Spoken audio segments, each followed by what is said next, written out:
Hi hello ನಮಸ್ಕಾರ ಸ್ನೇಹಿತರೆ, RBI's YouTube ಚಾನಲ್ಗೆ ಸ್ವಾಗತ.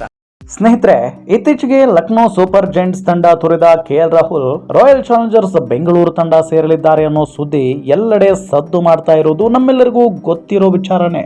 ಈ ಮಧ್ಯೆ RCB ತಂಡ ಮಾಕ್ ಆಕ್ಷನ್ ನಲ್ಲಿ ರಾಹುಲ್ ಅವರನ್ನ ಖರೀದಿ ಮಾಡಿದೆ.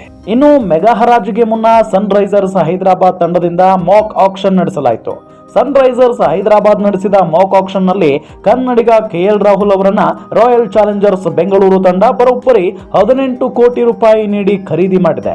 KKR, ಹೈದರಾಬಾದ್, ಮುಂಬೈ, ಬೆಂಗಳೂರು ಫ್ರಾಂಚೈಸಿ ಮತ್ತೆ ರಾಹುಲ್ ಖರೀದಿಗೆ ಪೈಪೋಟಿ ನಡೀತು.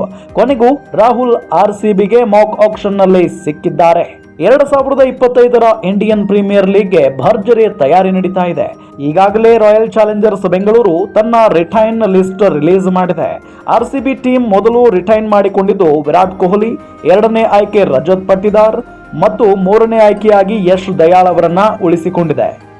RCB ತಂಡ ವಿರಾಟ್ ಕೊಹ್ಲಿ ಅವರಿಗೆ ಬರೋಬ್ಬರಿ 21 ಕೋಟಿ ರೂಪಾಯಿ ನೀಡಿ ಉಳಿಸಿಕೊಂಡಿದೆ. ರಜತ್ ಪಾಟಿದಾರ್ ಅವರಿಗೆ 11 ಕೋಟಿ ರೂಪಾಯಿ ಮತ್ತು ಯಶ್ ದಯಾಳ್ ಅವರಿಗೆ 5 ಕೋಟಿ ರೂಪಾಯಿ ನೀಡಿ ರಿಟೈನ್ ಮಾಡಿಕೊಳ್ಳಲಾಗಿದೆ.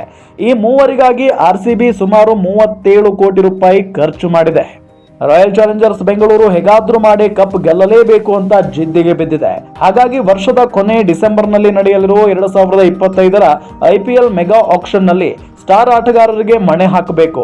ಈ ಮುಖೇನ ಬಲಿಷ್ಠ ತಂಡ ಕಟ್ಟಬೇಕು ಅನ್ನೋದು RCB ಪ್ಲಾನ್. ಅದರಲ್ಲೂ ರಾಹುಲ್ ಖರೀದಿ ಮಾಡಲೇಬೇಕು ಅನ್ನೋದು RCBಯ ಸ್ಟ್ರಾಟರ್ಜಿ. ಈ ಬಗ್ಗೆ ಈ ಹಿಂದೆ ಮಾತನಾಡಿದ್ದ KL Rahul, RCB Bengaluru franchise, ನಾನು ಬೆಂಗಳೂರು ಹುಡುಗ, ಎಲ್ಲರೂ ನನ್ನ ಲೋಕಲ್ ಬಾಯ್ ಅಂತ ಕರೀತಾರೆ. 2016ರಲ್ಲಿ RCB ಪರ ಆಡಿದ್ದು ಬಹಳ ಖುಷಿ ತಂದಿತ್ತು. ಮತ್ತೆ RCB ಸೇರೋ ಆಸೆ ಇದೆ. ಆದರೆ ಆಕ್ಷನ್ ನಲ್ಲಿ ಏನಾಗುತ್ತೋ ಕಾದು ನೋಡಬೇಕು ಅಂತ ಹೇಳಿದ್ದಾರೆ.